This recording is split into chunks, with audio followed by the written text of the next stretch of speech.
ගරු නියෝජ්‍ය කතානායකතුමනි මෙම ඉදිරිපත් කර තිබෙන යෝජනාව පිළිබඳ කරුණු කිහිපයක් ඉදිරිපත් කිරීමට අවස්ථාව ලබා දීම පිළිබඳව බෙහෙවින් ස්තුතිවන්ත වෙනවා.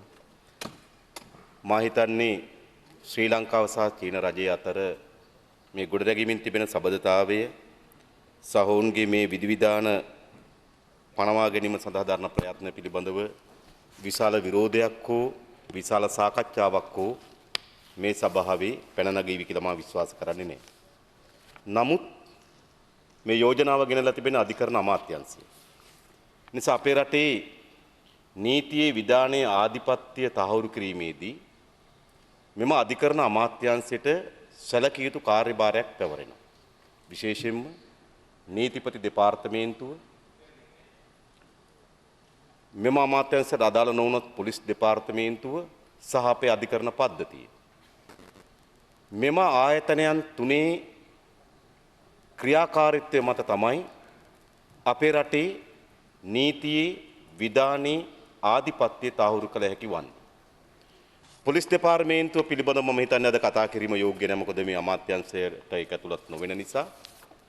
ඒ නිසා මම වඩාත් වැඩියෙන් නීතිපති දෙපාර්තමේන්තුවත් මේ අධිකරණ පද්ධතියේ ඇති වී තිබෙන කඩාවැටීමත් ඒ අපේ රටේ සාමාන්‍ය ජනතාවගේ ජන ජීවිතයට ඇති කර තිබෙන බලපෑම පිළිබඳවත් කරුණු කීපයක් ඉදිරිපත් කරන්න බලාපොරොත්තු වෙනවා.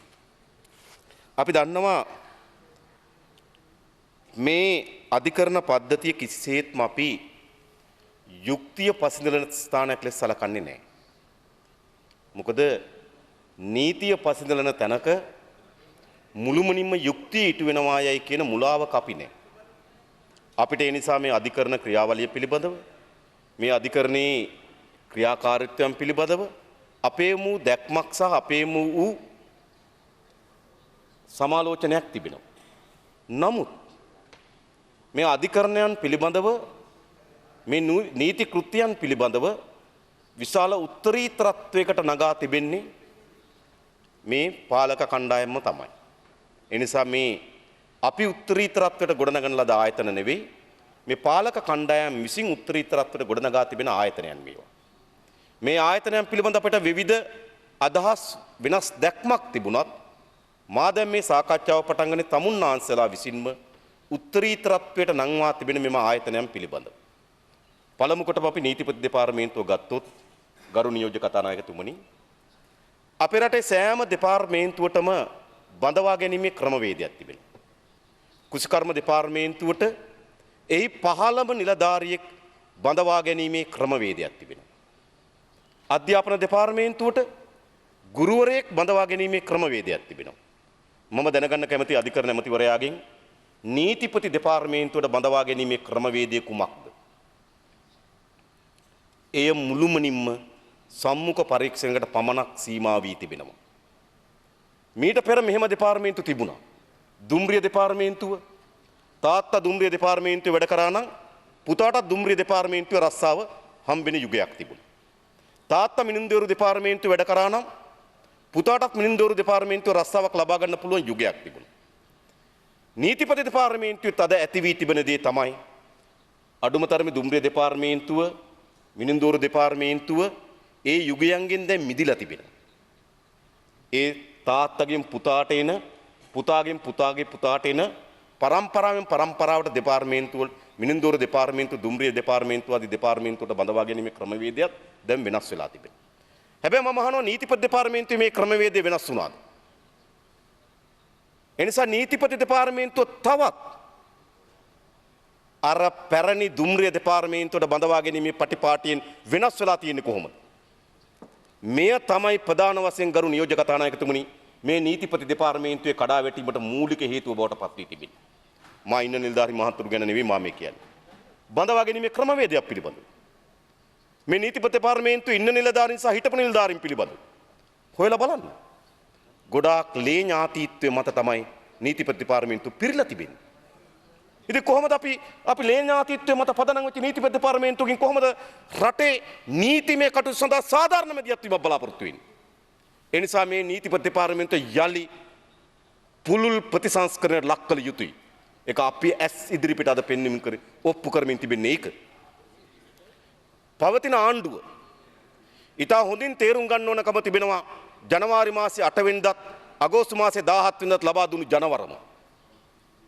එක්සත් ජාතික පක්ෂයට ගරු නියෝජක කතානායකතුමනි මුළු පළාත් සභාවලම ඡන්ද එකතු කරොත් තිබුණේ ඡන්ද ලක්ෂ 22යි. හැබැයි ඡන්ද සංඛ්‍යාව ලක්ෂ 50 දක්වා වැඩි වෙනවා. 2010 වසරේදී අපි සියලු දෙනා එකතු වී සරත් පොන්සේක මැතිතුමා ඉදිරිපත් කරපු වෙලාවේ සරත් පොන්සේක මැතිතුමාට ඡන්ද ලැබුණේ ඡන්ද ලක්ෂ 42යි. සියලු දෙනා එකතු වෙලා 2010 දී ඡන්ද ලක්ෂ 42ක් පොන්සේක මහත්මයාට ලැබෙනකොට මුළු පැවති පළාත් සභාවල ඡන්දවල ඔක්කොම එකතුව එක්සත් ජාතික පක්ෂයේ ඡන්ද සංඛ්‍යාව ලක්ෂ 22ක් වෙනකොට මහ මැතිවරණ ලක්ෂ 50ක් වුණේ කොහොමද? එය එක්සත් ජාතික පක්ෂයේම පාරම්පරික ඡන්ද නෙවෙයි. ගොඩනැගීමින් තිබුණු ගොඩනගා තිබුණු රාජපක්ෂ පාලනයට එරෙහිව ඊට වඩා වෙනස් උවමනාවක් වෙනුවෙන් ඡන්දදායකයා ඡන්ද ලබා දුන්නා. එනිසා මේ ආණ්ඩුව තේරුම් ගන්න ඕනකම තිබෙනවා. තමුන්නාන්සලට 1977 ආණ්ඩුවක් ලබා දෙන්න ආකාරයෙන් හෝ 2001 දී ආණ්ඩුවක් හදා දෙන්න ජනතාව ඡන්ද දීපු ආකාරයෙන් නෙවෙයි ජනවාරි මාසේ 8 වෙනිදා ජනාධිපති මෛත්‍රීපාල සිරිසේන මහත්මයා සියසුන් ගත කරේ රනිල් වික්‍රමසිංහ මහත්මයා අග්‍රාමාත්‍ය ධුරයේ වාඩි කරේ. වෙනදාට වඩා වැඩියෙන් ජනතාවගේ අරමුණු ජනතාවගේ අපේක්ෂාවන් ජනතාවගේ උවමනාවන් වඩා දේශපාලනීකරණය වෙච්චි මැතිවරණයක් තමයි අගෝස්තු මාසේ 17 වෙනිදාත් ජනවාරි මාසේ 8 වෙනිදාත් ගත වුණේ. එහි ප්‍රධානම කාර්යයක් තිබුණා. පැවති රාජපක්ෂ පාලනය අපේ රටේ නීතිය පසඳලන ආයතන මුළුමනින්ම කඩාවැට්ටපු අපකීර්තිමත් ඉතිහාසයක් තිබුණා. ඒට එරෙහිව තමයි ජනවරම ලැබුණේ. මම කියනවා නීතිපති දෙපාර්තමේන්තුවේ නිලධාරීන්ට ඔබට ලබා ලැබී තිබෙන්නේත් ඒ ජනවරමේ ඔබ පිටුපස තිබෙන්නේත් ඒ ජනවරම. ඒ ජනවරමට පටහැනිව ඒ ජනවරම නොසලකා නීතිපති දෙපාර්තමේන්තුවට කටයුතු කරන්න අයිතියක් නැහැ ගරු නියෝජක කතානායකතුමනි. ඔවුන් තේරුම් ගන්න ඕන. ජනවාරි මාසේ 8 වෙනිදා අගෝස්තු මාසේ 17 වෙනිදා ජනවරම් ලැබින් ලබා දී තිබෙන ප්‍රකාශනයේ නීතිපති දෙපාර්තමේන්තුව තේරුම් ගත යුතු තිබෙනවා. එයි නීතිපති දෙපාර්තමේන්තුවේ පසුගිය කාලයේ හැසිරවීමත් හේතු සාධක වුණා රාජපක්ෂ පාලනය බිඳවට්ටන්න. හිටපු මන්ත්‍රී චන්දන කත්රිආරච්චි මන්ත්‍රීවරයාට 1996 සම්පකාර ඡන්දයකදී 1996 සම්පකාර ඡන්දයේදී මිනිසුන් දෙදෙනෙක් ඝාතනය කරා කියලා ඝාතන නඩුවක් තිබුණා. ඒ නඩුව 2012 දක්වා ඇහුවා. අවුරුදු 16ක් ආසන්න වශයෙන් නඩුවක් ඇහුවා. අවුරුදු 16කට පස්සේ අධිකරණයට ගිහිල්ලා කියනවා නඩුව පවත්වාගෙන යන්න සාක්ෂි නැහැ කියලා. චෝදනාවක් නැහැ. ගරු නියෝජක කතානායකතුමනි අවුරුදු 16ක් නඩුව ඇහුවේ කොහොමද? චෝදනාවක් නැතුව. සාක්ෂි නැතුව. ඊට චෝදනාවන් වෙනස් කරනවා. ඝාතනයකට වැරදි කරුණු නැහැ. චෝදනාව වෙනස් කරලා අවුරුදු දෙකකට ඇඟ බඳිනවා. ඔන්න නීතිපති දෙපාර්තමේන්තු ඉතිහාසය. ඒ තමයි ජනවාරි මාසේ 8 වෙනිදා මේ රටේ ජනතාව ප්‍රතික්ෂේප කරේ. මියදුනත් ගරු නියෝජක කතානායකතුමනි මේ පාර්ලිමේන්තුවේ හැන්සාට් ගත වෙන්න ඕන ඒ අයගේ ඉතිහාසය. අබ්දුල් කාදර් අමාත්‍යවරයා එක්සත් ජාතික පක්ෂ ආණ්ඩුවේ අමාත්‍යවරයෙක් හැටියට කටයුතු කරනකොට සමෘද්ධි මුදල් වංචා කිරීම පිළිබඳ නඩුවක් තිබුණා. සමෘද්ධි මුදල් වංචා කිරීම පිළිබඳ. මොකද සමෘද්ධි මුදල් අරගෙන රාමසාන් උත්සවයේදී මුස්ලිම් ජනතාවට හාල් බෙදන්න කියලා සමෘද්ධි මුදල් වියදම් කරලා තිබුණා. කඩේ මුදලාලි සාක්ෂි දීලා තිබුණා. චෙක් පත මාරු කරලා සල්ලි ගත්තා හාල් ගත්තේ නැහැ කියලා. මේක පැහැදිලි සාක්ෂියක්. නඩුව ඇහුව අවුරුදු ගණනාවක් 2002 සිට මට මතක ආසන්න වශයෙන් 2012 වසර දක්වා වගේ නඩුව සැලකියුතු කාලයක් ඇහුවා.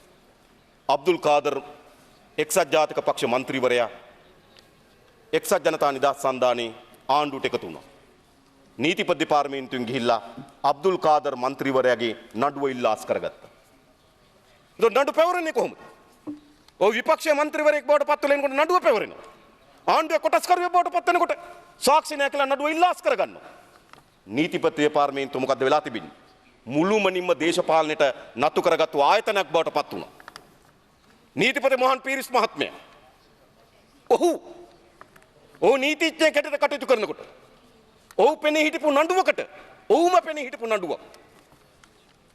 ආණ්ඩුවට බදු වංචා කිරීමේ නඩුවක්. ආණ්ඩුවට විශාල ප්‍රමාණයක කම්පැනියක් බදු වංචා කරලා තිබුණා. රේගු දෙපාර්තමේන්තුව විසින් නඩුව පවරලා තිබුණා. ඒ කම්පැනිය වෙනුවෙන් පෙනී හිටියේ නීතිඥ මොහන් පීරිස් මහත්මයා. හැබැයි ඔහු නීතිපති බවට පත් වෙනවා. දැන් රේගු දෙපාර්තමේන්තුව වෙනුවෙන් පෙනී හිටියේ නීතිපති දෙපාර්තමේන්තුව. කම්පැනිය වෙනුවෙන් පෙනී හිටියේ මොහන් පීරිස් මහත්මයා. ඔහු නීතිපති වුණාට පස්සේ ඔහු පෙනී හිටපු සමාගම එහා පැත්තේ නීතිපතිත් ඔහුමයි. නඩුව සමත කරන එකට කියනවා. ආණ්ඩුවට කෝටි ප්‍රකෝටි ගණනක හානියක් සිද්ධ වෙනවා. මේ නීතිපති දෙපාර්තමේන්තුවේ අපකීර්තිමත් ඉතිහාසය තමයි ජනවාරි මාසයේ 8 වෙනිදා පරාද කරේ. ඒ නිසා නීතිපති දෙපාර්තමේන්තුව තේරුම් ගන්න ඕනකම තිබෙනවා. ඒ දේශපාලන වමනාවක් හස්තයක මෙහෙයවීමක් වෙනුවට රටේ ජනතාවට යුක්තිය සහ සාධාරණ ඉටු කර ගැනීම සඳහා තමන්ට පැවරී තිබෙන කාර්යභාරය ඒක ඉටු කරනවද කරු නියෝජක කතානායකතුමා. ජනවාරි මාසයේ 8 වෙනිදා ජනවරම නිවැරදි ලෙස තේරුම් ගත්තනම් නීතිපති දෙපාර්තමේන්තුව නිසියාකාරයෙන් කටයුතු කළ යුතු තිබෙනවා. නමුත් කොහොමද කටයුතු කරමින් තිබෙන්නේ? නීතිපති දෙපාර්තමේන්තුව විසින් තමයි නඩුවක් පැවරිය යුතු තිබුණේ KP අත්අඩංගුවට ගන්න. ඇයි මේ KP කියන පුද්ගලයාත් එක්ක තියෙන පුද්ගලික වෛරයක් හෝ තරහක් හෝ නියෝජක නියෝජක කතානායකතුමා. LTT සංවිධානය බලවත් සන්නද්ධ ව්‍යාපාරයක් බවට පත් වෙන සාධක තුනක් බලපෑවා. එකක් ඔවුන් සතුව තිබුණු මුදල්. දෙක ඔවුන් සතුව තිබුණු අවිබලය. තුන ඔවුන් සතුව තිබුණු ජාත්‍යන්තර සබඳතා. මේ කරුණු තුනම සම්පූර්ණ කරන්න කුමාර් පද්මනාදන්ගේ විශාල දායකත්වයක් තිබෙනවා. අව්‍යායුධ LTT සංවිධානය සපයා දෙන්න KPගේ විශාල දායකත්වයක් තිබෙනවා. ජාත්‍යන්තර සබඳතා ගොඩනගන්න KPගේ විශාල දායකත්වයක් තිබෙනවා. මුදල් ලෙවන්න KPගේ විශාල දායකත්වයක් තිබෙනවා. LTT සංවිධානය මෙවැනි ප්‍රබල සන්නද්ධ ව්‍යාපාරයක් බවට පරිවර්තනය වෙන්න KP කියන පුද්ගලයාගේ දායකත්වය විශේෂයි. ඒ නිසාම තමයි LTT නායක ප්‍රභාකරන් ඝාතනයෙන් පසුව LTT නායකත්වය බවට පත් වෙන්නේ කුමාර පද්මනාද. දැන් කුමාර පද්මනාදන් අත්අඩංගුවට ගත්තාට පස්සේ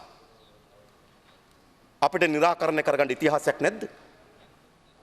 ඔව් සාධාරණ අධිකරණයක් හමුවට ගෙනල්ලා විවෘත අධිකරණයකද නිදහස් විවෘත අධිකරණද මේ රටට ජාත්‍යන්තරයට එළිදරව් කරගත යුතු කරුණ නැද්ද? කොයින්ද අවියාවිද ගත්තේ? නියෝජක කතානායකතුමා අපි වෙන රටවල් අවියාවිද හදන්නේ නැහැ. ඔය බලගතු යයි කියලා අද අපිට මානව හිමිකම් ගැන සාකච්ඡා කරන දේශනා කරන රාජ්‍යයන් තමයි අවියාවිද හදන්නේ. ඔවුන්ට තිබෙනවා වෙළඳපොළවල් දෙකක්. එකක් තිබෙනවා නීත්‍යානුකූල වෙළඳපොළ. දෙක තමයි නීති විරෝධී අවි වෙළඳපොළ. නම් KP කියන පුද්ගලයා අධිකරණයක් හමුවේ පාපෝච්චාරණ කරගත යුතු නැද්ද විවෘත අධිකරණයට කැඳවලා? අපි විමසා බැලිය යුතු නැද්ද ජාත්‍යන්තර නීති විරෝධී අවි වෙළඳපොළෙන් ඔබ අවි හොයාගත්තේ කොහොමද කියලා? ඒක රටටත් වැදගත් ලෝකෙටත් වැදගත්. ඒ විතරක් නෙවෙයි. ඔවුන් මුදල් උපයාගත්තේ කොහොමද? ඒ දැනගන්න ඕන. අද මානව හිමිකම් පිළිබඳ කතා කරන රාජ්‍යයන් මොනතරම් ප්‍රමාණිකින් එම සංගලම් පිටිපස්ස හිටියද කියලා අපි දැනගන්න ඕනේ නේද? ඒ නිසා ඔවුන් විවෘත අධිකරණයට කැඳවීම ආණ්ඩුවේ කාර්යභාරය. හැබැයි ආණ්ඩුව මොකද කරමින් තිබෙන්නේ? ආණ්ඩුව මුළුමනින් මේ පරිච්ඡේදය වහනවා. ඒ නිසා තමයි දේශපාලන පක්ෂයකට අපි ගිහිල්ලා අධිකරණේ නඩුවක් දැම්මා KP අත්අඩංගුවට ගන්න කියලා. මොකද මේ සභාවේ මේ හාපුටුවේ වාඩි වෙලා විපක්ෂ නායකවරයා මොකද මේ පාර්ලිමේන්තුවේ කිව්වේ? KPට සප පහසුකම් දෙනවා කිව්වා. KPගේ කෝකිය ගැන දෙන්න ඉඩ දීලා තියෙනවා කිව්වා. KP විසුප්පාය නතර කරලා දීලා තියෙනවා කිව්වා. මේ ඔක්කොම කරලා තිබෙන්නේ ගෝඨාභය රාජපක්ෂ කිව්වා. ඒවා තමයි රනිල් වික්‍රමසිංහ මහත්තයාට බලය ලබා ගැනීම සඳහා රට ඉදිරිපත් කළාද මතයන්. හැබැයි සිද්ධ වෙමින් තිබෙන්නේ මොකද්ද? නීතිපති දෙපාර්තමේන්තුවේ නඩුව දැම්මට පස්සේ ගිහලා කියනවා KPව අත්අඩංගුවට ගැනීමට තරම් ප්‍රමාණවත් වෙන සාක්ෂි නැත. එහෙනම් මොකට යල්ලන් ආවේ මැලේසියාවට ගිහින්? සාක්ෂි නැත. තව ටික දවසක් යනකොට KP ගිහලා මානව හිමිකම් නඩුවක් දානවා. තමන් හිතපු උපදේශයෙන් බලහත්කාරයෙන් පැහැරගෙන ආවා කියලා. මේකනේ සිද්ධ වෙන්න පුළුවන්. ඉතින් නීතිපති දෙපාර්තමේන්තුවේ ඉන්නේ මොකටද? ආණ්ඩුවකට දෙන ජනවරම මොකද්ද? ඒ නිසා තමුන්නාන්සේලා ජනවරම තේරුම් අරගෙන නැහැ මේ ආණ්ඩුව ඇසිරින්නේ. නීතිපති දෙපාර්තමේන්තුව ජනතාවගේ තිබෙන ජනවරමේ බලය සහ අදහස සහ අරමුණ තේරුම් අරගෙන නැතුව හැසිරීමෙන් තිබෙනවා. KPගේ විතරක්ද ගරු නියෝජක කතානායකතුමනි? KPගේ විතරක්ද? එවන් ගාඩ් ගනුදෙනු. හරි පැහැදිලි. මේක සංගවන්න කරුණේ මම එකින් එක කිව්ව මීට පෙරත් මම නැවතත් කියන්නම්. ඇවන්ගාඩ් ගනුදෙනු පිළිබඳ නීතිපති දෙපාර්තමේන්තුවෙන් පරීක්ෂණ මෙහෙයුවේ වසන්ත නවරත්න බණ්ඩාර කියන නියෝජ්‍ය සොලිසිටර් ජෙනරාල්වරයා. අග්‍රාමාත්‍යවරයා ඉන්න සාකච්ඡාවකදී අගමැතිවරයා ඉන්න සාකච්ඡාවකදී ඔහු කිව්වා ඔහුගේ සේවා කාලය අවුරුදු 30යි කිව්වා. මේ අවුරුදු 30ක සේවා කාලය ඇතුළත ඔහු කොට තිබෙන පරීක්ෂණයක් තිබෙනවා නම් එහි අපරාධමය සහ දූෂිතමය ගනුදෙනුව ඇවන්ගාඩ් ගනුදෙනුව කිව්වා. මේ මගේ වචන නෙවෙයි. නියෝජ්‍ය සොලිසිටර් ජෙනරාල් වසන්ත නවරත්න බණ්ඩාර මහත්මයා අග්‍රාමාත්‍ය රනිල් වික්‍රමසිංහ මහත්මයා පිට ඉදිරිපත් කළ වචන. වාර්තාවක් හදුවා. වාර්තාවක් හදලා කිව්වා මේ දූෂිත ගනුදෙනුව පිළිබඳ පස්සේ වෙන නීතිපති දෙපාර්තමේන්තුව කියලා කියන මුදල් විසඳුම්කරන පනතයට නඳුවම්. හරි ඒක හොයමු මුදල් ගනුදෙනුව පිළිබඳ. හැබැයි මෙතන අවියාවුද තබා ගැනීම පිළිබඳ අවියාවුද තබා ගැනීම පිළිබඳ අපරාධ නඩුවක් තිබෙනවා. ඒ පිළිබඳ තමයි වසන්ත නවරත්න බණ්ඩාර මැතිතුමා ප්‍රකාශ කරන්නේ. ඇවන්ගාඩ් සමාගමට එරේ පුද්ගලයන් 5 දෙනෙක් නම් කරනවා. ඇවන්ගාඩ් අධිපතිවරයා ගෝඨාභය රාජපක්ෂ රත්නාලංකාවේ නියෝජ්‍ය සාමාන්‍ය මේ නියෝජ්‍ය සභාපතිවරයා ඇතුළු 5 දෙනෙක් නම් කරලා කියනවා මේ 5 දෙනා අත්අඩංගුවටගෙන පරීක්ෂණ කරන්න CID එකට නියෝගයක් දෙන්න කියලා. මේක තමයි වසන්ත බණ්ඩාර මහත්මයාගේ නිර්දේශය. ඔහු කියනවා ගරු නියෝජ්‍ය කතානායකතුමනි 53ක් කට නඩු දාන්න පුළුවන් කියලා. අග්‍රාමාත්‍යවරයා ඉන්න සාකච්ඡාවකදී. පුපුරුණු ද්‍රව්‍ය ආඥා පනතත්, ගිනි අවි ආඥා පනතත්, ඒ වගේම ත්‍රස්තවාදී වැළැක්වීම පනතත් යටතේ. ඒතර මට මතකයි මංගල සමරවීර මහත්මයා කියනවා. මංගල සමරවීර එමුතුමා කිව්වා ඒ වෙලාවේදී ත්‍රස්තවාදී වැළැක්වීම පනත යට නඩු දාන්න එපා. අනිත් දෙක යටතේ ක්‍රියාත්මක වෙන්න කියලා. දැන් මොකද වෙන්නේ නීතිපතිවරයා? නීතිපතිවරයා ගිහලා අධිකරණයට කියනවා ඇවන්ගාඩ් ගනුදෙනුව පිළිබඳව අපරාධමය නඩුවක් පවරන්න නෑ. පුළුවන් නම් මුදල් විසුද්ධිකරණ පනත යටතේ මුදල් වංචාවක් සිදු වී තිබෙනවද කියලා පරීක්ෂණ පවත්වන්න. ඒක බයිබරි කමිෂන් එක කරයි. ඒක දැන් තමා දන්න විදිහට අල්ලාහ් සෝදුසුන්කම් සභාවේ මුදල් විසුද්ධිකරණ පනත යටතේ පරීක්ෂණ සිදු වෙමින් තිබෙනවා. හැබැයි මෙතන අපරාධ නඩුවක් නෑ කියලා ඔහු වාර්තා කරනවා. මම වගකීමෙන් කියන්නේ ගරු නියෝජ්‍ය කතානායකතුමනි. පසුගිය මාසයේ නීතිපති දෙපාර්තමේන්තුවේ උසස් නිලධාරියෙක් සහ ඇවන්ගාඩ් අධිපතිවරයා අතර දුරකථන සංවාද 15කට වඩා වැඩියෙන් සිදු වී තිබෙනවා. පරීක්ෂා කරන්න දුරකථන. අපරාධ පරීක්ෂණ දෙපාර්තමේන්තුවට අපි කියනවා පරීක්ෂා දැන්ට අපරාධ පරීක්ෂණ දෙපාර්තමේන්තුව දුරකථන පරීක්ෂා කරලා තිබෙනවා. ඇවන්ගාඩ් අධිපතිවරයාත් එක්ක ගනුදෙනු කරේ කවුද? නීතිපති දෙපාර්තමේන්තුව කවුද? ඒ සියල්ල අද අපරාධ පරීක්ෂණ දෙපාර්තමේන්තුවේ වාර්තාවල සටහන් වෙලා තිබෙනවා. දැන් මොකද වෙලා තිබෙන්නේ? අපේ රටේ නීතිපති දෙපාර්තමේන්තුවක් තිබෙනවා. චෝදිතයෙක් ඉන්නවා. ඒ චෝදිතය පිළිබඳ අපරාධ පරීක්ෂණ දෙපාර්තමේන්තුව පරීක්ෂණ කරනවා. ඒ පරීක්ෂණ ඉදිරියට ගෙන යාම සඳහා නීතිපති උපදෙස් පතනවා නීතිපති දෙපාර්තමේන්තුවෙන්. නීතිපති දෙපාර්තමේන්තුවේ නිලධාරීන් චෝදිතයත් එක්ක දුරකථනින් සංවාදය දෙනවා. තවත් එකක් මම හොයන් තියෙන කරුණිය තමයි. කාගේද? මම හිතන්නේ අපරාධ පරීක්ෂණ දෙපාර්තමේන්තුව මුතු මහගන්න. ඔව්. වඩාත් හොඳයි. මේකයි සිද්ධ වෙලා තිබෙන්නේ. ඒ නිසා මොකද්ද මේ සිද්ධ වෙමින් තිබෙන්නේ? ඒ නිසා මේ නීතිපති දෙපාර්තමේන්තුවෙන්ද අපි අපේක්ෂා කරන්නේ මේ රටේ නීතිය සහ විධානයේ ආධිපත්‍ය තහවුරු කිරීම සඳහා රාජ්‍ය මැදිහත් වීම.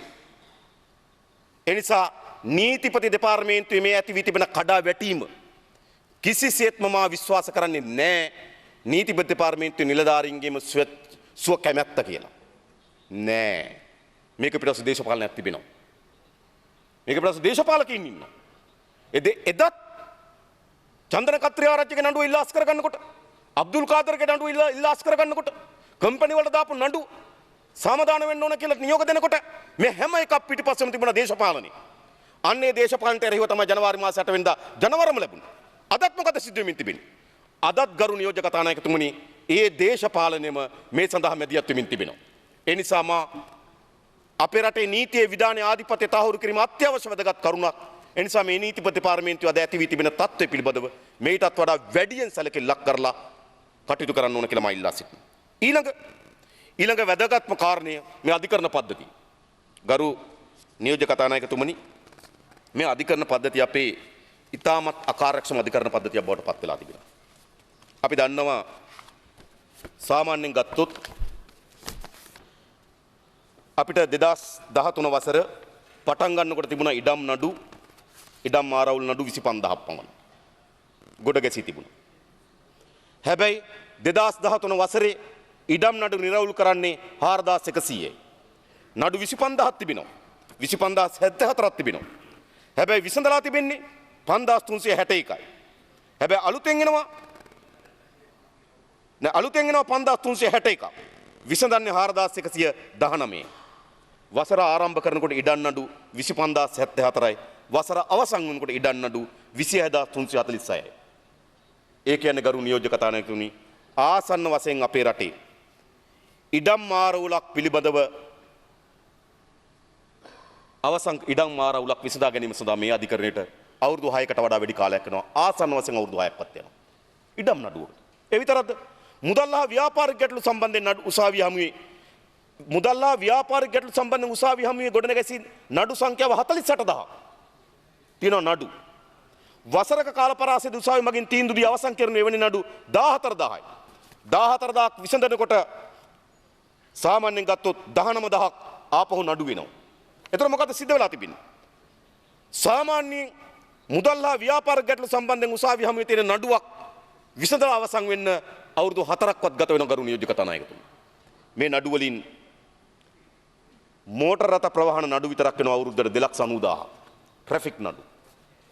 ඉතින් තව මේ දඩකොලේට තව වගන්ති දෙක තුනක් ඇතුළු කරොත් ට්‍රැෆික් නඩු අඩු කරගන්න පුළුවන් ලක්ෂයක් දක්වා 2,90,000 ට්‍රැෆික් නඩු.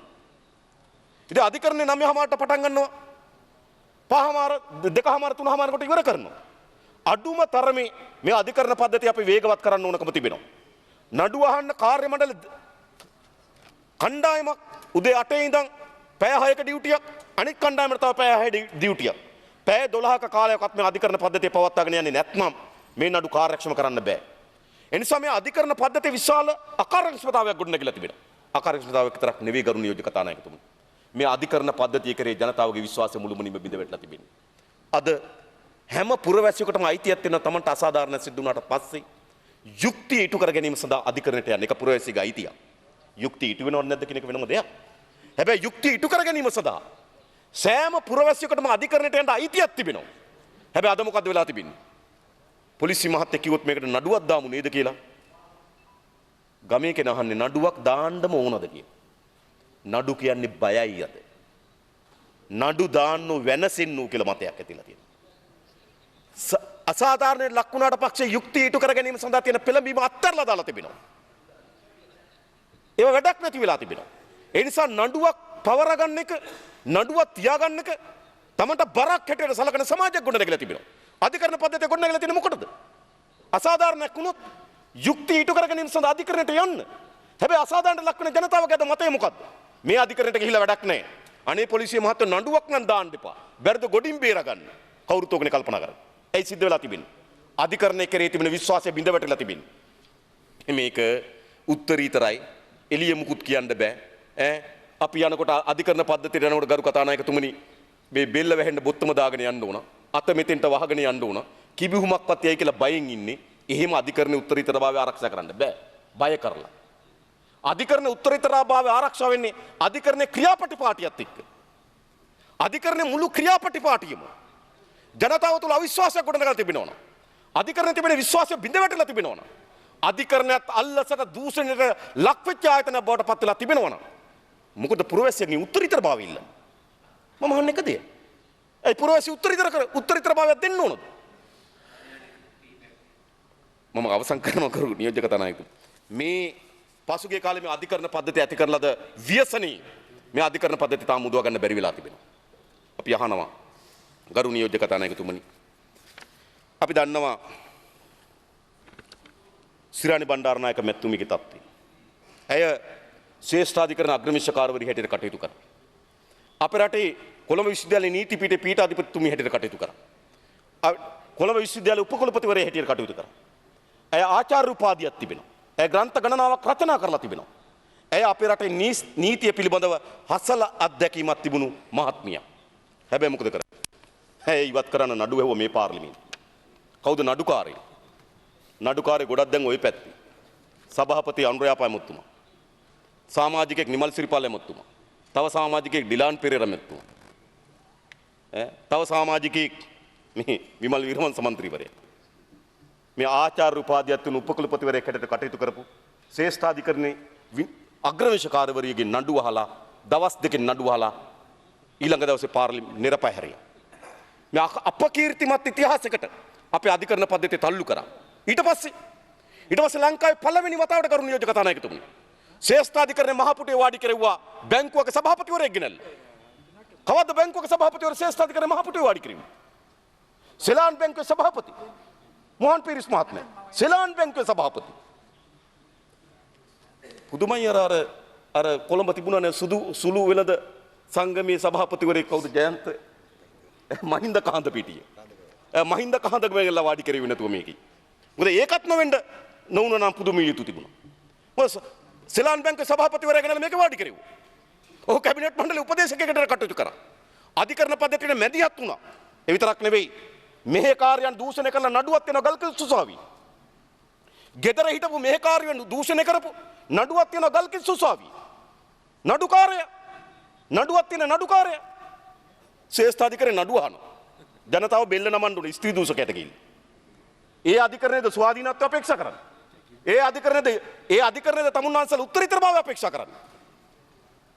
මම අහන්නේ මොකද්ද දැන් අධිකරණ අමාත්‍යවරයා හැටියට තමුන්නාන්සලා මම දන්නවා තමුන්නාන්සලගේ සීමාව. හැබැයි ඒ ඇති වී තිබෙන ආයතනයන් තිබෙන ඒ ආයතන මොනවද මේ කරමින් තිබෙන්නේ? කල්පනා කරලා බලන්න. ස්ත්‍රී දූෂණය පිළිබඳ නඩුවක් තියෙන කෙනෙක් ශ්‍රේෂ්ඨාධිකරණේ නඩුවක් අහනකොට පුරවැසියන් ගිහලා බෙල්ල නමන්න ඕන ස්ත්‍රී දූෂකයෙකුට.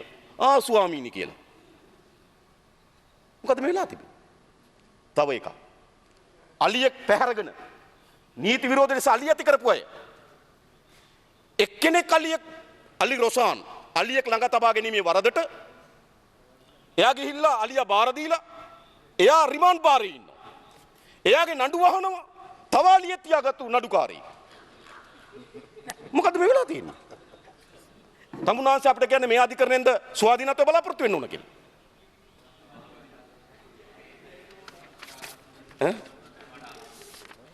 ඇවුන්නේ.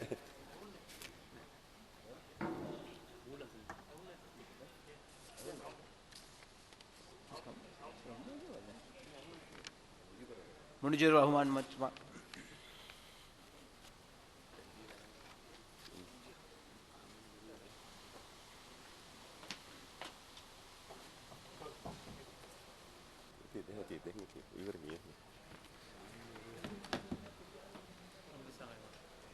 අනුර කුමාර ඒ නිසා ගරු මන්ත්‍රී සභාපති මන්ත්‍රීතුමනි මම ඉල්ලන්නේ මේ අධිකරණ පද්ධතියෙන් මේ රටේ ජනතාවට සාධාරණ ඉටු වේවි කියලා අපි බලාපොරොත්තු විය යුතුද? අපිට මතකයි මංජුල තිලකරත්න මහත්මයා අධිකරණ සේවා කොමිසම සභාවේ ලේකම්වරයා හැටියට කටයුතු කරා.